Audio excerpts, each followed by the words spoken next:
অন্তর্বর্তী সরকারের প্রধান দায়িত্ব দেশে দীর্ঘকাল ফ্যাসিবাদী সরকারের দুঃশাসনের ফলে যে গণতান্ত্রিক ও রাষ্ট্রীয় প্রতিষ্ঠানগুলো ভেঙে পড়েছে সেগুলোকে একটি জায়গায় নিয়ে আসা, যে জায়গায় আনতে পারলে দেশে একটি অবাধ, সুষ্ঠু নির্বাচন করে নির্বাচিত সরকারের হাতে ক্ষমতা হস্তান্তর করা সম্ভব। ১৭ বছর ধরে ক্ষমতার বাইরে আছে বিএনপি। দলের প্রধান খালেদা জিয়াকে কারাগারে রাখা হয়েছিল এবং বিদেশে চিকিৎসার অনুমতি দেওয়া হয়নি। দণ্ড মাথায় নিয়ে ছেলে তারেক রহমান ২০০৮ সাল থেকে লন্ডনে বসবাস করছেন। কিন্তু ছাত্রজনতার অভ্যুত্থানে আওয়ামী লীগ সরকারের পতনের পর দেশের রাজনৈতিক অঙ্গনে পরিবর্তন এসেছে। এই নতুন পরিস্থিতিতে বিএনপি মহাসচিব মির্জা ফখরুল ইসলাম আলমগীর কথা বলেছেন দ্য ডেইলি স্টারের বিশেষ প্রতিবেদক পার্থ প্রতিম ভট্টাচার্যর সঙ্গে। দ্য ডেইলি স্টার, আপনি বারবার বর্তমান অন্তর্বর্তী সরকারকে একটি যৌক্তিক সময় দেওয়ার কথা বলছেন। যৌক্তিক সময় বলতে আপনি কত সময় বুঝিয়েছেন? মির্জা ফখরুল ইসলাম আলমগীর, অন্তর্বর্তী সরকার তো অন্তর্বর্তী সরকার। একটি নির্বাচিত সরকার থেকে আরেকটি নির্বাচিত সরকার হতে যে সময় দরকার, এটি কোনো নির্বাচিত সরকার নয়, এটি একটি সিলেক্টেড সরকার। তাদের প্রধান দায়িত্ব দেশে দীর্ঘকাল ফ্যাসিবাদী সরকারের দুঃশাসনের ফলে যে গণতান্ত্রিক ও রাষ্ট্রীয় প্রতিষ্ঠানগুলো ভেঙে পড়েছে সেগুলোকে একটি জায়গায় নিয়ে আসা, যে জায়গায় আনতে পারলে দেশে একটি অবাধ, সুষ্ঠু নির্বাচন করে নির্বাচিত সরকারের হাতে ক্ষমতা হস্তান্তর করা সম্ভব। এবারের জন্য সুনির্দিষ্ট সময় বলা মুশকিল, কারণ এবার এত বেশি ড্যামেজ হয়েছে, দীর্ঘকাল প্রতিটি প্রতিষ্ঠানকে ধ্বংস করেছে। ডেইলি স্টার, অন্তর্বর্তী সরকারের কাছে আপনি একটি সংস্কারের রোডম্যাপ চেয়েছেন।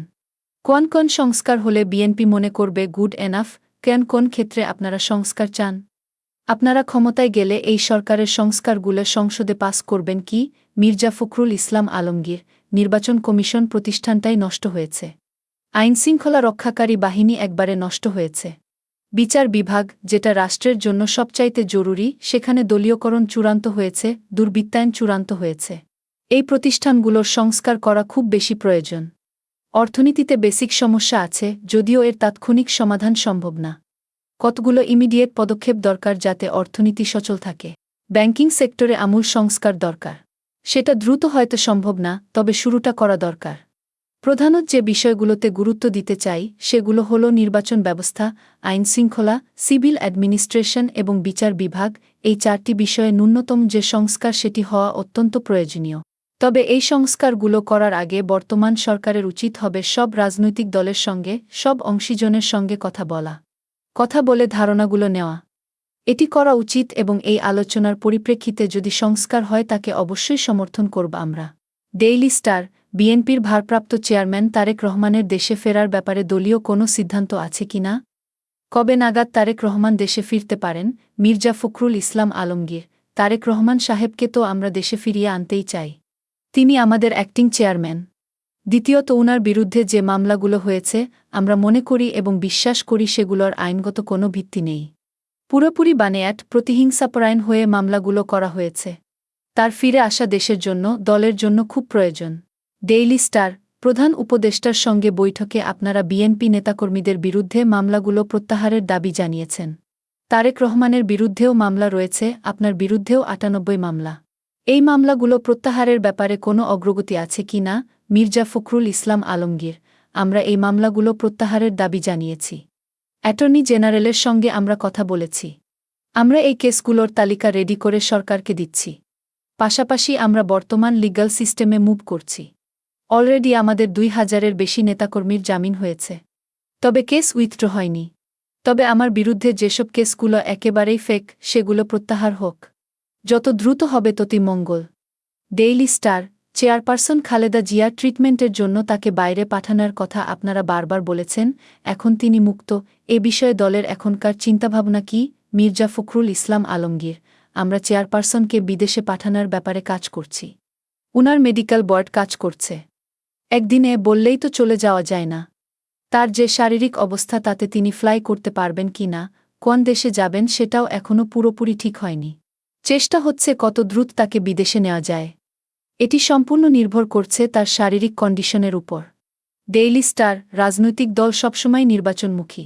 নির্বাচনে যাওয়ার আগে দলকে কিভাবে সংগঠিত করবেন, আপনাদের পরিকল্পনা কি? মির্জা ফখরুল ইসলাম আলমগীর, আমরা গত ১৫ বছর কখনই বসেছিলাম না। আমরা ভার্চুয়ালি প্রতিটি জেলা উপজেলায় মিটিং করেছি। ভারপ্রাপ্ত চেয়ারম্যান যুক্ত হয়েছেন, আমরা যুক্ত হয়েছি। স্ট্যান্ডিং কমিটির মিটিং প্রত্যেক সপ্তাহে হচ্ছে। নির্বাচনের জন্য আমরা প্রস্তুত আছি। ডেইলি স্টার, শেখ হাসিনা বিরোধী আন্দোলনে প্রায় ৫.৫ মানুষ মারা গেছে এবং যার অধিকাংশই আইনশৃঙ্খলা রক্ষাকারী বাহিনীর হাতে। কিন্তু শেখ হাসিনা পদত্যাগে বাধ্য হওয়ার পরও প্রায় ২০০ মানুষ মারা গেছে এবং যেগুলোকে বলা হচ্ছে প্রতিহিংসার বলি। এ বিষয়টিকে আপনি কিভাবে দেখেন? মির্জা ফখরুল ইসলাম আলমগীর, যা হয়েছে সেটিকে বিপ্লব পরবর্তী বলা ঠিক হবে না। এগুলো হয়েছে বিপ্লবের মুহূর্তে। বিপ্লব পরবর্তী যখন অন্তর্বর্তী সরকার দায়িত্ব নিয়েছে তারপর একটিও এমন ঘটনা ঘটেনি। বিপ্লব চলেছে ৫ তারিখ অবধি। ডেইলি স্টার, আওয়ামী লীগ সরকার পতনের পর দেখা গেল বিভিন্ন সেক্টরে দখলের সংস্কৃতি। আপনারা অনেককে বহিষ্কারও করেছেন এই অভিযোগে। এই জবরদখলের ব্যাপারে আপনার দলের অবস্থান কি? মির্জা ফখরুল ইসলাম আলমগীর, এটা দুঃখজনক। আমাদের দেশে যে কেন রাজনৈতিক পরিবর্তনের সময় কিছু ঘটনা ঘটে। বাংলাদেশের পুরো সমাজটা তো বদলে যায়নি রাতারাতি। এই সমাজে এখনও বহু মানুষ আছেন যারা দুর্বৃত্ত। দুর্বৃত্তকে যখন পার্টির সঙ্গে, বিশেষ করে বিএনপির সঙ্গে যুক্ত করা হয়, তখন আমার ঘোরতর আপত্তি আছে। একজন ব্যক্তি হয়তো বিএনপির সঙ্গে যুক্ত, কিন্তু সে যখন এগুলো করে তখন দল থেকে কোনো সমর্থন পায় না। আমার ইতোমধ্যে দলীয় ব্যবস্থা নিয়েছি, দল থেকে বহিষ্কার করেছি। বিএনপির দখলদারিত্ব, এটাতে আমার আপত্তি আছে। ডেইলি স্টার, ১৯৯১ থেকে আওয়ামী লীগ ক্ষমতায় গেলে বিএনপি নির্যাতিত, বিএনপি ক্ষমতায় গেলে আওয়ামী লীগের উপর নির্যাতন। এই দুই দলের বৈরিতার মধ্যে ঘুরপাক খাচ্ছে রাজনীতি। এই রাজনৈতিক সংস্কৃতি থেকে উত্তরণের জন্য আপনাদের কোনো চিন্তা আছে কি? মির্জা ফখরুল ইসলাম আলমগীর, একটি সিস্টেম অবশ্যই দাঁড় করাতে হবে যেখানে শান্তিপূর্ণভাবে ক্ষমতা হস্তান্তর হবে। যদি নির্বাচনের চর্চাটা থাকত, যেমন পশ্চিমা বিশ্বে বা ভারতে। আমরা তো ৫৩-৫৪ বছরে এখন পর্যন্ত একটা সিস্টেম দাঁড় করাতে পারলাম না যেখানে শান্তিপূর্ণভাবে ক্ষমতার পালাবদল হবে। হয় ঘাড় ধাক্কা দিয়ে সরাতে হয়, নয়তো ঘাড় ধাক্কা দিয়ে আসতে হয়। এই যে কালচার শুরু হয়েছে বাংলাদেশ, এটা ভয়াবহ কালচার। এটা চিরতরে নির্মূলের জন্য একটা রাজনৈতিক সমঝোতা দরকার। গণতন্ত্রকে চলতে দিতে হবে। ৯০ এরপর একটা সুন্দর সময় এসেছিল, কেয়ারটেকার সিস্টেম। সেটাকে কন্টিনিউ করাতে হবে। আমাদের প্রস্তাব আছে, আমরা নিরপেক্ষ সরকারের অধীনে ৯০ দিনের মধ্যে নির্বাচন, সেটাকে পার্মানেন্ট করতে চাই। সেটা সংবিধানে সন্নিবেশিত হওয়া উচিত আমাদের আরও গণতান্ত্রিক হতে। ডেইলি স্টার, জামায়াতের সঙ্গে আপনাদের জোট ছিল এবং দীর্ঘদিন আপনারা দলটির সঙ্গে একটা দূরত্ব বজায় রেখেছেন। জামায়াতের সঙ্গে আপনার দলের সম্পর্ক এখন কোন পর্যায়ে আছে? মির্জা ফখরুল ইসলাম আলমগীর, আমাদের যে জোট ছিল, আন্দোলনের জন্য জোট, সেটা অনেক আগেই অকার্যকর হয়ে গেছে। এটা এখন কোনো কাজ করে না। অনেক আগেই আমরা যুগপৎ আন্দোলন শুরু করেছি, বিভিন্ন রাজনৈতিক দলের সঙ্গে আলোচনা করে প্রোগ্রাম ঠিক করে যুগপৎ আন্দোলন করেছি সরকার পতন অবধি। এটা এখন বলবৎ নেই।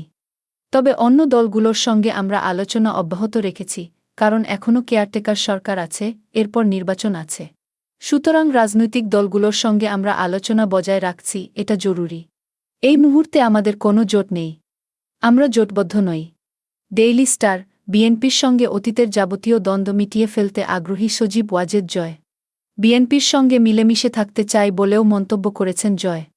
আপনি কিভাবে দেখেন জয়ের এই আহ্বানকে? মির্জা ফখরুল ইসলাম আলমগীর, বাংলাদেশ জাতীয়তাবাদী দল সবসময় গণতন্ত্রে বিশ্বাস করে। সরকার পতনের পর চেয়ারপারসনও বলেছেন, আমরা প্রতিশোধ, প্রতিহিংসার রাজনীতি করতে চাই না। আমরা সৌহার্দ্য, ভালোবাসা এবং সুসম্পর্কের রাজনীতি করতে চাই।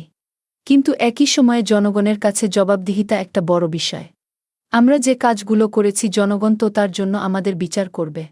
আজকে আওয়ামী লীগকে তার গত ১৫ বছরের কর্মকাণ্ডের জন্য জবাবদিহি করতে হবে। দেশের রাজনীতি, অর্থনীতিকে কিভাবে তারা ধ্বংস করেছে, তার জন্য তাকে তো জবাবদিহি করতে হবে। তারা জবাবদিহি করে গণতান্ত্রিকভাবে রাজনীতি করলে আমাদের তো কোনো আপত্তি নেই। আমরা বিশ্বাস করি, যে কোনো দলের যে কোনো ব্যক্তির রাজনীতি করার অধিকার আছে, সেভাবে করবে। ডেইলি স্টার, অনেকে আওয়ামী লীগকে নিষিদ্ধ করার দাবি তুলছে। আপনি কি মনে করেন দেশের অন্যতম প্রাচীনতম এই দলটি নিষিদ্ধ হওয়া উচিত? মির্জা ফখরুল ইসলাম আলমগীর, আমি কখনই কোনো রাজনৈতিক দলের নিষিদ্ধের পক্ষে নই। আমার দলও সেটা বিশ্বাস করে না। আমাদের প্রতিষ্ঠাতা জিয়াউর রহমান সাহেব বহুদলীয় গণতন্ত্রের শুরু করেছেন। আগে তো আওয়ামী লীগ একদলীয় শাসন শুরু করেছিল। আমাদের নেত্রী খালেদা জিয়া সংসদীয় গণতন্ত্র শুরু করেছেন। সুতরাং কোন দলের নিষিদ্ধের বিষয়টি আমরা সমর্থন করি না। ডেইলি স্টার, আমরা সবসময় দেখেছি বিএনপি ক্ষমতায় গেলে চীনমুখী পররাষ্ট্রনীতি, আওয়ামী লীগ ভারতমুখী। আপনাদের পররাষ্ট্রনীতি কেমন হবে? চীন, ভারত, আমেরিকার সঙ্গে আপনাদের সম্পর্ক কেমন হবে ভবিষ্যতে? মির্জা ফখরুল ইসলাম আলমগীর, আমরা সকলের বন্ধুত্ব চাই। আমরা পার্টিকুলারি কোনো দেশের সঙ্গে বন্ধুত্ব চাই না। কোনো দেশ বাংলাদেশের পার্টিকুলারি কোনো দলের সঙ্গে সম্পর্ক গড়ে তুলুক, এটাও আমরা চাই না। সকলের সঙ্গে বন্ধুত্ব, অন্য দেশ এখানকার মানুষের সঙ্গে সম্পর্ক গড়ে তুলবে পারস্পরিক স্বার্থ বিবেচনা করে। আমাদের সার্বভৌমত্ব সম্মান করে সম্পর্ক হবে। ডেইলি স্টার 2001 থেকে 6 এর বিএনপি সরকারের বিরুদ্ধে অনেক অভিযোগ উঠেছিল। অতীতের সেই ভুলগুলো থেকে কি বিএনপি শিক্ষা নেবে? হাওয়া ভবন নিয়ে অনেক কথা প্রচলিত ছিল, আপনারা ক্ষমতায় গেলে হাওয়া ভবন ফিরে আসবে না, এই নিশ্চয়তা কোথায়? মির্জা ফখরুল ইসলাম আলমগীর এই ন্যারেশনটা কতগুলো মিডিয়া এবং ব্যক্তি প্রচার করেন। এটার একমাত্র লক্ষ্য দেশের বৃহত্তম রাজনৈতিক দল বিএনপিকে হেয় এবং নেতৃত্বকে হেয় করা, নেতৃত্বকে দুর্বল করার জন্য। বিএনপি কখনো মানুষের বিপক্ষে কিছু করেনি। দেশ চালাতে গেলে কিছু ভুল হয়, কিন্তু সেই ভুল দেশ ও মানুষকে ক্ষতি করেনি। মিডিয়ার যে স্বাধীনতা সেটা বিএনপি দিয়েছে, সংসদীয় গণতন্ত্র, মুক্তবাজার অর্থনীতি সেটা বিএনপি দিয়েছে। গত 15 বছরে আওয়ামী লীগ দেশকে ফোকলা করে দিয়েছে। সেই বিষয়কে গুরুত্ব না দিয়ে তখনকার হাওয়া ভবনের কথা বলেন, আয়নাঘরের সঙ্গে তাকে তুলনা করা হয়। হাওয়া ভবন একটা ব্যক্তিগত অফিস ছিল, যা দেশের অর্থনীতি, রাজনীতির কোনো ক্ষতি করেনি।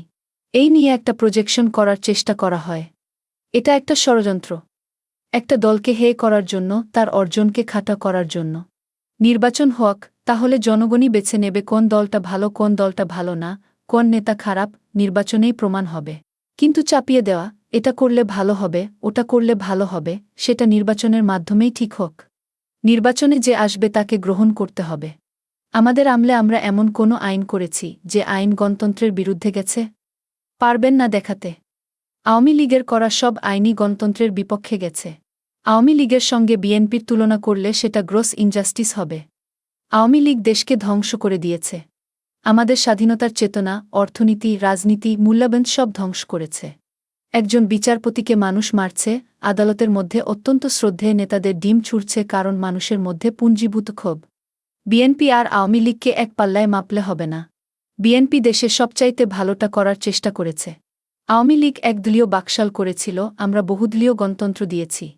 আওয়ামী লীগ সব পত্রপত্রিকা বন্ধ করে দিয়েছিল, আমরা সব চ্যানেল পত্রিকা চালু করেছি। হাওয়া ভবনে কাউকে আটকে রাখা হয়েছে, কাউকে নির্যাতন করা হয়েছে? একটা প্রমাণ দিন। সুতরাং বিএনপিকে আওয়ামী লীগের সঙ্গে তুলনা করাটা ইনজাস্টিস টু আস।